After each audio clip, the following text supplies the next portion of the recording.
Bueno, vamos a ver entonces cómo se clasifican los trastornos motores. En el DSM-5 sabemos que se engloban adentro de los trastornos del neurodesarrollo, como venimos revisando. Y dentro de los trastornos motores tenemos, primero, el trastorno del desarrollo de la coordinación, ¿sí? Este trastorno del desarrollo de la coordinación tiene que ver con adquisición y ejecución de destrezas motrices que estén coordinadas, ¿sí? Es decir, se diagnostica cuando justamente esta coordinación entre la adquisición de la habilidad motora y la ejecución de la misma no son compatibles, ¿no? O son muy por debajo de lo esperado para su edad en curso. Y acá pueden aparecer como alguna sintomatología respecto a caídas de las manos o tropiezos con los objetos. Puede presentar lentitud, impresión en la ejecución de habilidades motrices, por ejemplo, para agarrar un objeto, usar tijeras, usar cuchillos, andar en bicicleta, practicar deportes, etc. También es una afectación motriz que interfiere con las habilidades de la vida cotidiana, ¿sí? Por ejemplo, en el autocuidado, en el automantenimiento, ¿no? Pueden presentarse dificultades, por ejemplo, a la hora de cepillarse los dientes, ¿no? Cuando ya tiene una edad que podría hacerlo de forma autónoma, sin embargo, suele presentar muchas dificultades para hacerlo por sí solo. También se diagnostica en los primeros años, no se explica mejor por discapacidad intelectual o una afectación visual, ¿sí? Es decir, que no puede ser el trastorno de la coordinación diagnosticado cuando hay discapacidad intelectual o cuando hay afectación visual, ¿sí? O cuando hay, por ejemplo, otras enfermedades neurológicas que afectan en sí mismo el movimiento, como es, por ejemplo, una parálisis cerebral, una distrofia muscular, porque ya sabemos que por esto va a tener este tipo de dificultades. Entonces, el trastorno de la coordinación se va a manifestar, ¿no?, cuando justamente no hay coordinación entre la adquisición y las destrezas motoras que un niño para tal o cual edad debería de poseer ya, ¿sí? Después tenemos los trastornos de TIC, que a la vez también se subdividen, ¿sí? También pertenecen a los trastornos motores. Y tenemos acá el trastorno de Tourette, el trastorno de tic motor o vocal crónico, el tic transitorio o no especificado, que eran estos del DSM-4, el anterior, y en el DSM-5 tenemos el trastorno de Tourette, el tic motor o vocal crónico, el trastorno de tic que es provisional y otros trastornos que son como no especificados porque no se cumplen con todos los criterios.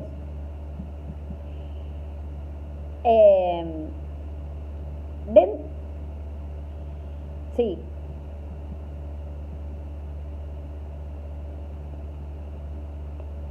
Sí. Ajá. Sí. Sí. Sí. Exacto. Sí. Sí.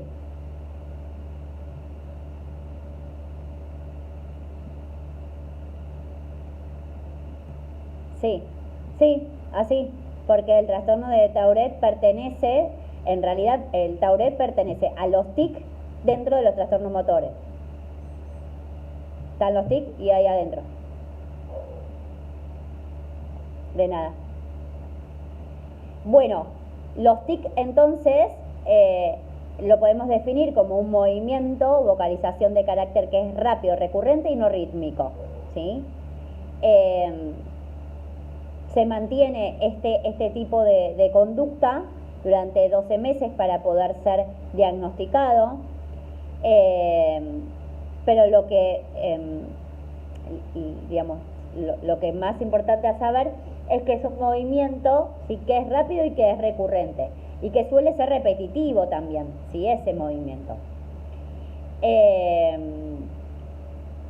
Bueno, después tenemos el trastorno de Tourette, ¿no? Dentro también de los trastornos motores, dentro de los TIC, dentro de los trastornos motores, TIC y trastorno de Tourette, así viene. Que puede ser que a lo largo de toda de la vida de ese niño, ¿no? Puede haber habido TIC motores, múltiples o también vocales, ¿sí? No solamente estamos hablando de una función motora de algún cuerpo, de alguna zona del cuerpo en específico, sino también en vocales, en el habla, ¿sí? Estos TIC pueden aumentar y disminuir con frecuencia, pero son persistentes durante más de un año desde su aparición. Tiene que iniciarse para ser diagnosticado el trastorno de Tourette antes de los 18 meses y obviamente esta dificultad no debe atribuirse a cuando una persona tiene dificultades, ¿no? Tiene problemas con el consumo o a otra enfermedad. Los trastornos de TIC motor o vocal crónico, también la persona ha experimentado TIC motores o vocales de forma no simultánea, ¿sí? En los trastornos de Tourette, si bien ha habido registros de que la persona ha experimentado TIC motores, que son múltiples y uno o más vocales, pero todo simultáneo, ¿sí? Mientras que en el trastorno de TIC motor no es de forma simultánea. Después tenemos los trastornos de TIC provisional, que también son TIC motores y o vocales múltiples o también aislados, ¿sí? Siempre para poder, como para simplificar, el criterio de diagnóstico de los TIC va a tener que ver con el tiempo, ¿sí? En que ha perdurado este tipo de conducta y también con no solamente en el tiempo que ha perdurado, sino también con la frecuencia en que se dan estos TIC, ¿sí?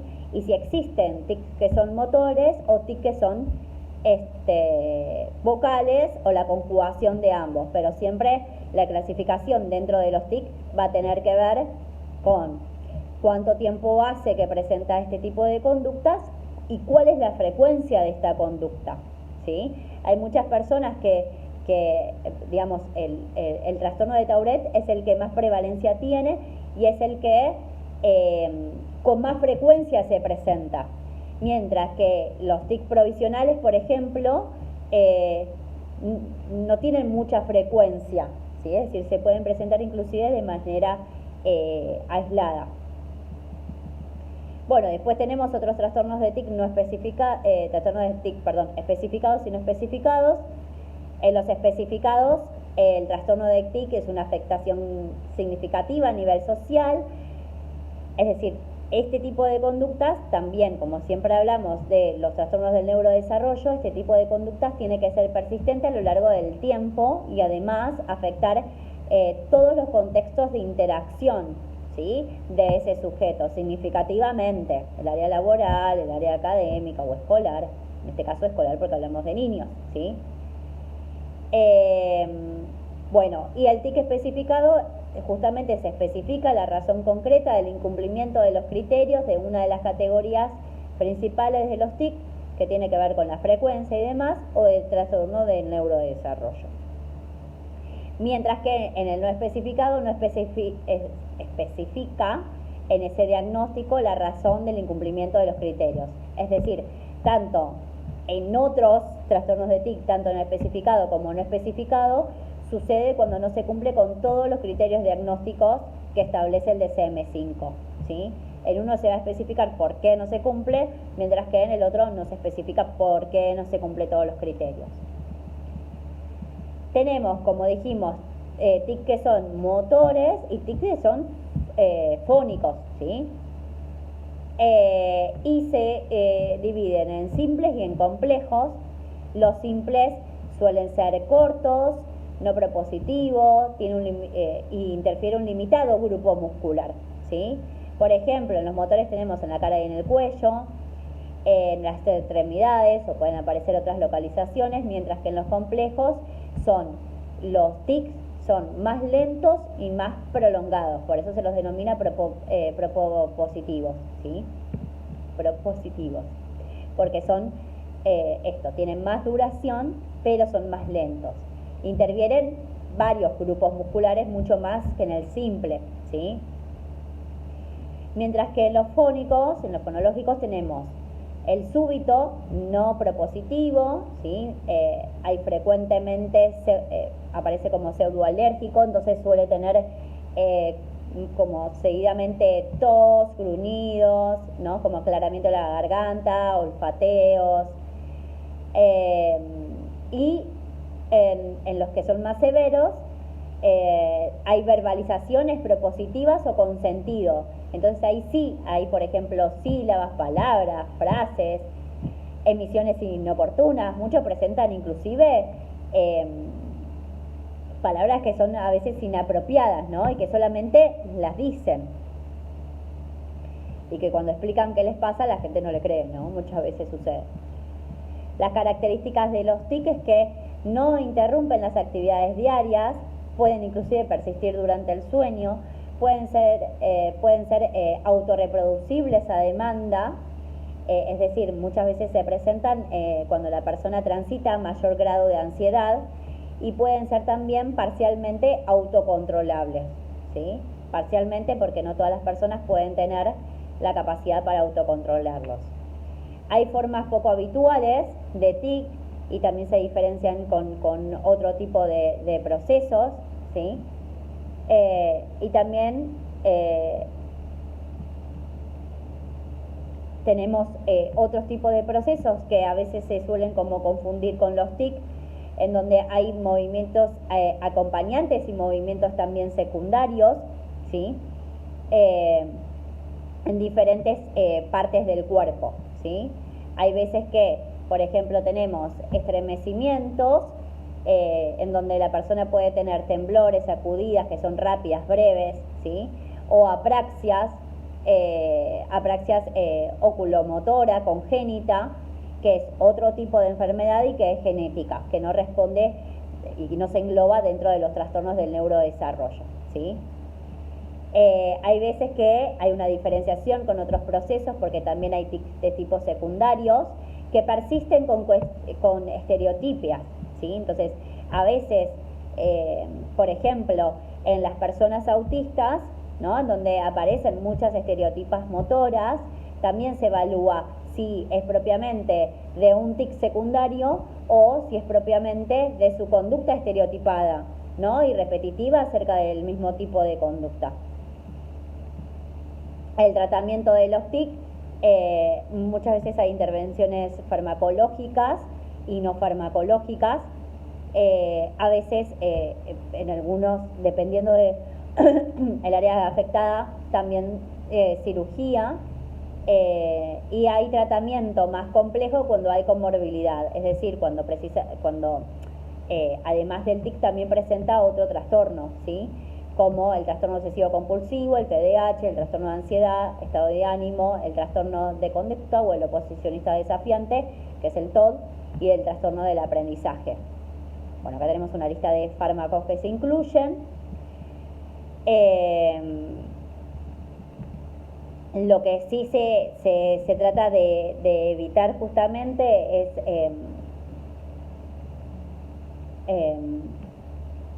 se trata de evitar estímulos que son intrusos para ese niño y que puede ocasionar aumentar su ansiedad y con eso aumentar la probabilidad o que la duración del TIC, ¿sí? Por eso a veces se utiliza entrenamiento de la conciencia del TIC y también de la urgencia premonitoria. Justamente esta técnica de relajación y contención social y demás se utiliza más que nada para darle herramientas a la persona que pueda autocontrolar de alguna manera eso que le está sucediendo, ¿sí? Ay, perdón. Bueno, también se trabaja mucho sobre comenzar primeramente con los TIC más notorios, el mantenimiento de la respuesta competitiva, ¿sí? Este tipo de tratamiento, ¿no? Y de terapia lo hacen generalmente los psicólogos, ¿sí? Que tienen prevalencia en la cognitivo-conductual, ¿sí? Después tienen mucha información sobre la evolución, que se ha tenido en el diagnóstico y en el tratamiento de lo que son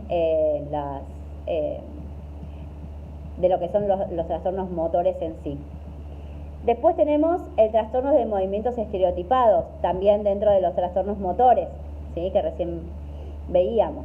Después de los TIC vimos el trastorno de la coordinación motora, los TIC y también los trastornos de movimiento estereotipados, ¿sí? En donde hay un comportamiento motor repetitivo que parece impulsivo, ¿sí? No es algo elaborado y aparentemente carente de sentido. Sacudir, agitar las manos, balancear el cuerpo, ¿sí? Ocasiona esto obstaculizaciones en el área social, académica, en otras actividades. Tiene lugar en las etapas del proceso del desarrollo. La conducta más motora repetitiva no se puede atribuir a otros efectos fisiológicos, ¿sí? Ni a otras enfermedades. Se debe especificar la gravedad, si es leve, moderada o grave, ¿sí? Son movimientos repetitivos porque son involuntarios, fijas, ¿sí? Son siempre de la misma manera. Comienza antes de los 3 años y entre los 2 y los 3. No están presentes durante el sueño. Tiene duración entre segundos y minutos, pero no mucho más que eso. Puede presentarse prácticamente durante todo el día, ¿sí? Y suele ser disparado por la emoción, por estrés, por fatiga, por aburrimiento, y cesan tras distracción. Es decir, la estereotipa se va, ¿sí? O digamos, se regula el niño cuando hay, por ejemplo, contacto físico, cuando uno lo llama por el nombre enseguida responden y salen de esa estereotipa, pero después al rato pueden reaparecer, ¿no? Pero uno puede convocarlo al niño y sacarlo rápidamente de esa estereotipa. Bueno, decíamos comienzo más temprano, algunas como características para hacer una diferenciación entre las estereotipas y los TIC. Los TIC comienzan como a los 4 y los 7, las estereotipas entre los 3, son constantes y fijas en el tiempo las estereotipas, mientras que los TIC son variables y cambiantes con el tiempo. Puede que no se presente siempre en la misma zona del cuerpo, ¿no? En el mismo grupo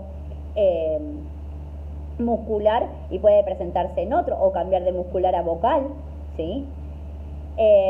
Las estereotipas, en las estereotipas intervienen más brazos, manos, cuerpo entero, mientras que los TIC se dan más en el orden de la parte superior, ojos, cara, cabeza, hombros, ¿sí? Las estereotipas son rítmicas y prolongadas, mientras que los TIC son cortos y son rápidos. Las estereotipas básicamente cesan cuando hay una distracción, y los TIC pueden empeorar con la distracción, ¿sí? Una persona con TIC no puede salir de ese tipo de movimiento, inclusive lo puede empeorar. Tenemos estereotipas que son primarias y secundarias. En unas tenemos transitorias fisiológicas y las otras son más persistentes. Y también tenemos varias estereotipas. En las estereotipas, como decía, primaria, ¿sí? Puede aparecer estereotipas fisiológicas como la succión de la mano, del dedo, de la lengua de los labios, se puede morder las uñas, rotar las muñecas todo el tiempo, rotar los pies, balanceos, hasta aleteos manuales, ¿no? O movimientos raros con las manos. Mientras que en las estereotipas secundarias pueden morderse la mano, entonces se deforman todo el dedo. El lavado de manos persistente, entrelazamiento de los dedos todo el tiempo, aplausos desmotivados, toqueteo de objetos, saltos, etcétera, ¿sí? El tratamiento, siempre suele ser, muchas veces suelen ser fármacos, ¿sí? Y también la TCC, ¿sí? La terapia de tipo cognitivo conductual, y puede incluir también realizar otro tipo alternativo de terapia que muchas veces se utiliza, por ejemplo, la TEO, la terapia ocupacional también, ¿no? Cuando son peques, para poder trabajar todos estos aspectos de las estereotipas y de los trastornos motores en sí, ¿no?